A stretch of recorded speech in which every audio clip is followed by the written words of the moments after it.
I'd like now to introduce Dr. Hila, if I pronounce it correctly.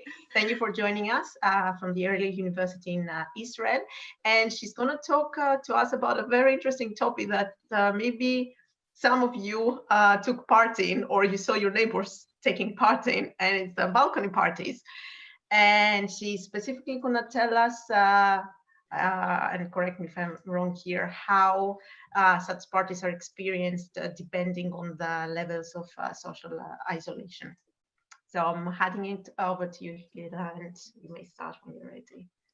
Thank you, Donna, and thank you for inviting me. As you mentioned correctly, I'm going to talk about the balcony party, and I see the balcony party as a form of social alignment, which I'll explain to you in about 2 minutes. So this paper, the balcony party mitigation of social isolation during the coronavirus, is actually online. It's a preprint available for you. If you would like me to send you the link later on, I'll be happy. The study addresses the question of how society, behavior, and psychology are being affected by the demand to maintain social distancing and stay-at-home regulation. So while public health benefits of social distancing regulation are quite obvious to all of us, its emotional and psychological costs are still largely unknown, and there is a growing interest in exploring the link between social isolation and mental health during the pandemic. In a recent review, it was concluded that preliminary evidence suggested symptoms of anxiety, depression, self-reported stress, and common psychological reaction to coronavirus pandemic may be associated even with disturbed sleep. And it is really important for me to note that psychological impact of the pandemic occurs at a very early stage. Wang examined the situation in China during the first 2 weeks of the coronavirus outbreak, and they show that at the very early stage of the outbreak, respondents rated psychological impact as moderate to severe. So in attempt to manage the psychological and mental health condition during the coronavirus, we were called to stay connected, stay in touch with our colleagues, friends, family, via phone calls, texts, social media, and video conference, as we are now participating. But interestingly, the coronavirus has resulted in a novel form of behavior. We've seen citizens around the world clapping, singing, and playing musical instruments, or applauding healthcare workers, all from their apartment balconies. And these are actually all forms of social alignment, defined as the tendency of individuals to align their emotions, motions, movement, and cognition with others. And it's important to note in this early stage that social alignment, our tendency to align our movement, emotion, cognition with others, singing together, clapping, all of these forms of action are actually rewarding. They elicit reward sensation and encourage closeness and connectedness. So a bit of a context, I'm a neuroscientist. So my point of view is from the brain mechanism, what facilitate, what are the neural mechanisms that underlies social alignment, our tendency to align our movement, clapping hands, and all of these forms of alignment that occurs in the balcony party. What are the neural mechanisms that facilitates that? So I would like to just shortly present to you our model from social alignment that was recently published at the Neuroscientist. So building on recent fNIRS hyperscanning studies, which part maybe not all of you know, but fNIRS is a technique to measure neural activity, and hyperscanning is ability to measure neural activity from more than one brain at the same time. So we suggest, we review this literature, and we suggested an integrative neurobiological model for social alignment, derived from focusing on the coupling of neural activation. And this model expands a social alignment model that was previously suggested by me and my supervisor, ex-supervisor Simon Chamaitsuri. And the idea is that interbrain synchrony, the neural coupling within specific region, might be precursor for social alignment. We suggest that this neural alignment resulting in a greater allocation of attention and involvement in specific social interaction, which in turn triggers the neural mechanism guiding social alignment and eventually the rewarding sensation associated with achieving alignment. And what's really relevant to the current balcony party study is that the paper, in this paper, we've also identified factors that facilitate interbrain synchrony, this neural coupling. We found that face-to-face naturalistic interaction and feeling of closeness seem to increase interbrain synchrony. And as mentioned before, interbrain synchrony resulting in greater allocation of attention and involvement to the interaction, specific social interaction, which in turn triggers the neural mechanism guiding social alignment, and then afterwards the rewarding sensation associated when alignment is indeed achieved. So inspired, that was like a bit of what I coming from, and inspired by this model, we proposed the possibility that balcony party enables, at least to a certain extent, for more naturalistic face-to-face social interaction with our close neighbors, because they are close to us, in which different forms of social alignment were induced, such as clapping hands, singing, and dancing. In other words, under social distancing regulation, the balcony party may offer a more real-life, naturalistic form of social interaction compared to its, let's say, technology-mediated counterpart. So we focus on whether balcony parties are perceived and experienced as a tool for mitigating the psychological cost of social isolation. So as these various forms of social alignment are expected to lead to rewarding sensation, we speculated that the individual with higher level of social isolation who are feeling more socially isolated will embrace this rewarding sensation, thus expressing a more positive attitude towards the balcony party. So that was the hypothesis, and the method how we did it is that this was a web-based survey that was completed by 303 participants that were, they all declared they were in kind of a quarantine or social isolation in Italy. We had 108 participants from Italy and in Israel. And this study took place between March 23 and April 2nd, so it's pretty close.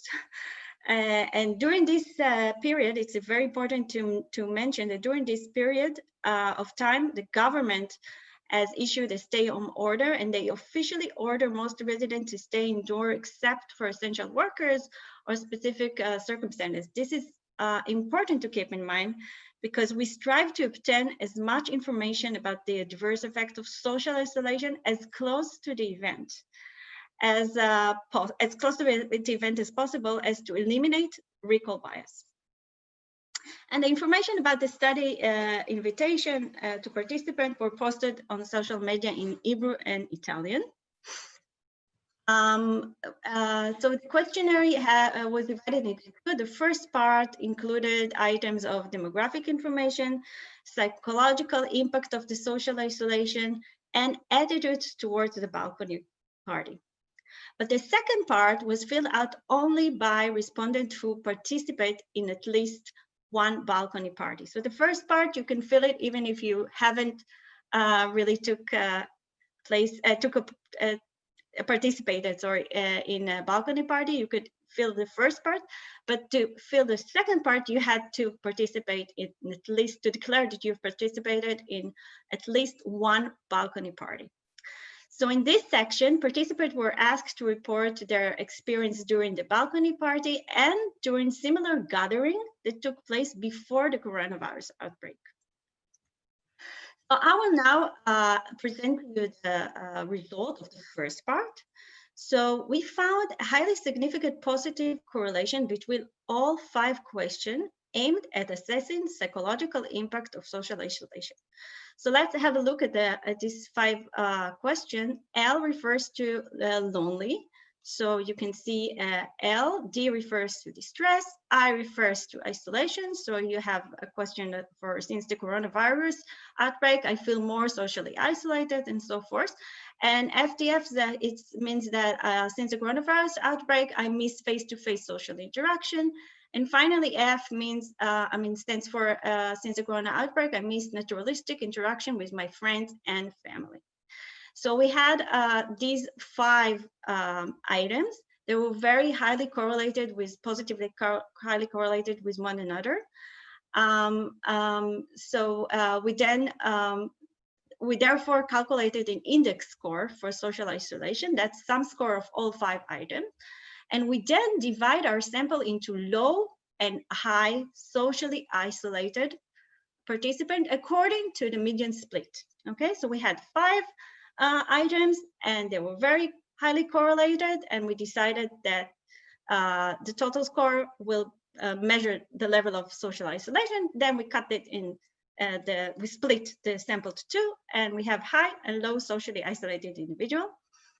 And by the way, it's not our main goal, but it's interesting to see that older age, A is the age, is more associated, people with older age and more children, C is the children, were found to be associated with our level of distress. Just for you, for those of you who have children. Okay, now let's go to the demographic data. So the demographic data for the first part, for those who only would not necessarily participated in the balcony party, but just had to say to fill out their attitude about the balcony party, towards the balcony party. So as you can see, this part, there was no significant demographic differences between the group, between those with a low level of socially isolated, because we split the sample into 2, right? The low level and the high level had no demographic differences between them, except that the group of individuals with high socially isolated had more females. And these differences was later on controlled for in the statistical analysis. It's really important for me to mention also that there were no significant differences in the proportion of Israeli and Italians among the group, among high or low level of social isolation. So that's the demographic data of those who filled the first part. Let's see how did we measure to evaluate the attitude towards the general public towards the balcony party. We had 9 multiple choice questions that were asked, each within Likert scale from 1 to 5. So an example of this question was, balcony party makes me feel united, makes me feel more supported by others, makes me feel less lonely, and so forth. Alpha Kornbach was really high, as you can see. And we examined whether individual differences in the level of social isolation, meaning are there difference between high or low level of social isolation, the 2 groups, predicted the attitudes towards the balcony party. So as you can see, in accordance with our hypothesis, participants who experience high level of social isolation, that's the light gray, yes, high level of SI, that stands for social isolation, during the outbreak of the corona virus, perceived the balcony parties as more beneficial in comparison to those who experience low level of social isolation.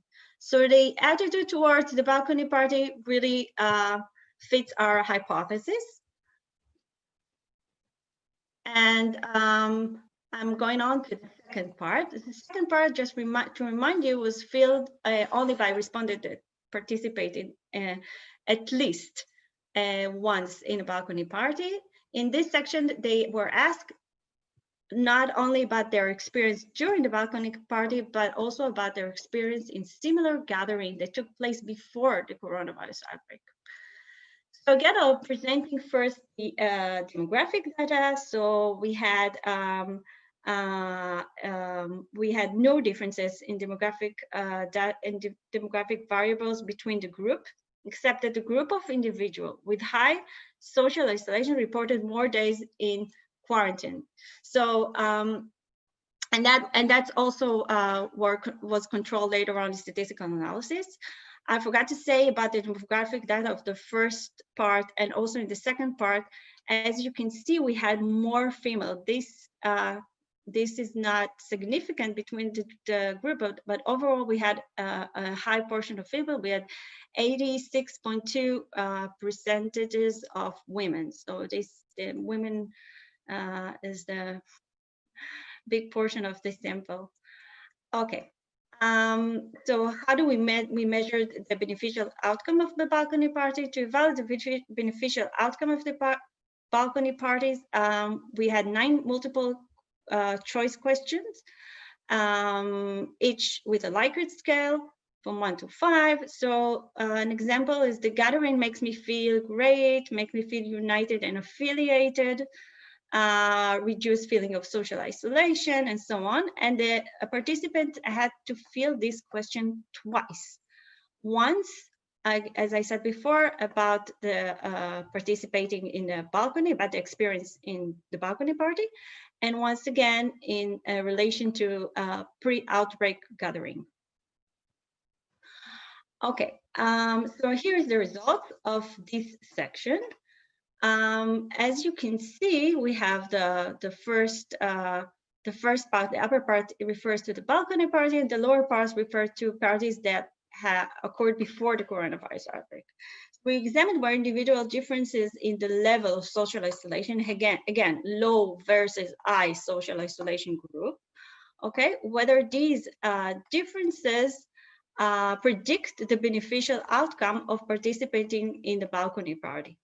And here, as opposed to our initial hypothesis, the analysis revealed that those with high level of social isolation experience the balcony parties as less beneficial than similar events that preceded the coronavirus outbreak.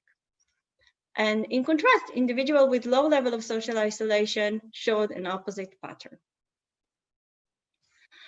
So because we've seen an opposite finding about the way that people perceive the balcony party versus the way they experience the balcony party, we decided to examine whether individual differences in the level of social isolation, again, high versus low social isolation group, predicted the gap between the attitude towards the balcony party and the beneficial outcome of participating in this party.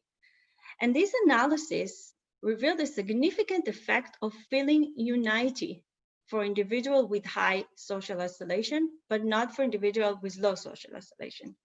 So this finding suggests that for high social isolation participants, balcony parties did not satisfy their expectation of creating feeling of unity with others, meaning that they expected to feel higher level of unity than they actually felt. As you can see, the light gray is the way they perceived, so that's their attitude towards the balcony party, and then the black column presents the way they experience it, and y-axis is the feeling of unity. So they expected more out of these balcony parties in terms of the inducing feeling of unity than they actually experienced. So let's summarize and give some interpretation. Balcony gathering involved neighbors aligning their behavior with each other through hand clapping, singing, and dancing. As these various forms of social alignment are expected to lead to rewarding sensation, we speculated that individuals with high level of social isolation will embrace this rewarding sensation, thus expressing a more positive attitude towards the balcony party. Our finding confirmed this hypothesis by showing that participants who experience high level of social isolation during the coronavirus indeed perceive the balcony party as beneficial in comparison to those who experience lower level of social isolation. And the opposite pattern was observed when individuals were asked about the participation in this party. Those with high level of social isolation experienced the balcony parties as less beneficial than similar event that perceived the coronavirus outbreak. So in contrast, individuals with low level of social isolation showed an opposite pattern. Finally, for high social isolation participants, balcony parties did not satisfy their expectation of creating feeling of unity. So that's kind of summarize what we found. And is it possible that the individual with high level of social isolation may employ nostalgia as a psychological resource? I would like to emphasize this idea. So coping directly with social isolation by stressing social support or by forming social network is impeded by the situational factor, because we are under the demand to maintain social distance and to stay at home. Nostalgia has been suggested as an alternative coping. It is considered to be inherent in human nature, resulting from evacuation of emotion when reflecting fondly on a positive past memory. This may suggest that those with higher level of social isolation are associated with an increased tendency to augment subjective perception of social support by drawing nostalgic memory. In other words, individuals with high level of social isolation may employ nostalgia as a psychological resource, and this was manifested in their tendency to reflect on pre-outbreak gathering of the past as more beneficial than the balcony party.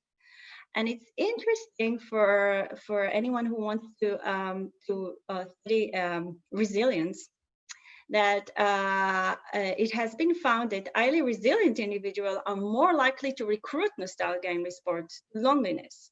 So while our findings suggest the possibility that nostalgia acts as a strategy to respond to emotional challenge associated with social isolation, the question of whether nostalgia can boost level of resilience to the cost of social isolation deserve further investigation. So that's one thing I would like to address. And the other result that I would like to address is the gap between the attitude toward the beneficial outcome of the balcony party. The experience of individuals with high social isolation during the balcony parties was different from their prediction. With this gap constitute a prediction error. So prediction error from a neurocomputational model occurs when incoming sensory information of motion or behavior of others is different from the prediction. So since prediction error is experienced in our brain as unpleasant states, the brain constantly strives to minimize this error. And achieving alignment with others, remember, it's rewarding. So when we align with somebody, it was argued to reduce prediction error by making the environment more predictable. So it is reasonable to propose that those with a high level of social isolation suffer from deficiencies in their capacity to achieve alignment during the balcony party. We did not measure that because we did not measure alignment. We have tools to measure that, but this is just a questionnaire. And their difficulty to achieve alignment it constitutes a prediction error. So in order to reduce this prediction error, there is a need to develop interventions that aiming at optimizing their expectation, or another option is to improving their capability to achieve alignment, because achieving alignment with others during the pandemic is rewarding and can be helpful. So that's one more thing. And a final note that, okay, so earlier research has linked feeling of closeness with neighbors and intention to take vaccine or wash hand more frequently during the pandemic. One second. Further empirical efforts should consider the possibility that participating in balcony party is beneficial for those with low level of social isolation, not only to reduce emotional cost of social isolation, but also to increase precaution habits needed during the coronavirus, in particular, washing hands. That's one point I wanted to take a final note. And the last one, which I think is very interesting, as a final note, in earlier studies, exposure to virus was found not was found to be necessary but not sufficient to cause illness. And notably, chronic stress and social isolation, among other psychological factors, may partly determine the development of an acute infection respiratory analysis. And this should be taken into account. So in line with this, our finding on assessing mitigation cost strategies of social isolation may be valuable to reducing the risk even, well, it's too ambitious, but should be taken into consideration in the risk of reducing the risk of developing coronavirus. And I'm not sure if time permits, I can just mention a few limitations. So obviously, this is a cross-sectional nature of the studies, which I cannot determine any causality in the result. It is not representative sample. I think I mentioned that we had lots of women, like 80% women in both parts, more or less. And respondent required access to computers, so that's obviously a selection bias. And all data derived from sub-report, which is vulnerable for recall bias, especially for recall of parties that occur before the coronavirus. And finally, I would like to take a minute to thank two of my students, Mor Sherman and Victoria Melnikova, sorry, that took part in this study, and they also a co-author of this paper. Thank you.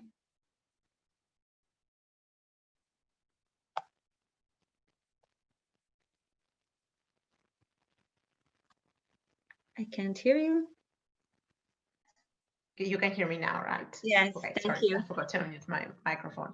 Thank you very much for your talk. Very interesting. I was very intrigued by the title, definitely, of your talk today. I'd like to ask a question, but I see there are some questions here on the live stream. There is one from Merle. So, well, I'll go ahead, Merle, and ask it for you. So the question is, she's not sure if she understood correctly in thinking that you asked both about how beneficial the balcony party is for others versus how beneficial it was for the individual. You mean the first part and the second part? The first part, the attitude. Do you think that the balcony parties are beneficial without necessarily taking part in the balcony parties? So I can ask everyone, regardless if they participated in the parties or not. And the second part, you had to be, I was talking about the experience itself, like how did you feel when you were part of this balcony party? It induces, it reduces stress, it induces feeling of unity and so on. So that's the difference. Right, and I see there is a short discussion here because, of course, there were cases where people held such balcony parties with music, etc. And maybe that's also depends on the culture, right, and where people are coming from. For example, Dr. Paul Farray mentions that in the UK they did not have balconies, so people did not join such parties, but they had the clapping. Mass in other areas, cities, etc., around the world. So one question is whether this is something similar to what you studied. It has been further, if you know, if it has been addressed by somebody else. And also, as it's mentioned, parties are different, but in some cases, the clapping, people consider the clapping really, really annoying after 2 months. Do you have anything to comment on that? Well, as I mentioned in really short, I'm a neuroscientist, so I look at clapping hands as a form of socially aligning with one another, and it's a very interesting question because sometimes socially, well, in the literature, socially alignment is always positive. I mean, most of the time it's positive. Yeah, it induces connectedness, togetherness, all these positive outcomes, social benefits, whatever. But there are some circumstances where social alignment is not so positive, it has a negative outcome, and it's I'm sure it that's another future avenue to study. All right. All right. Thank you very much, Hila.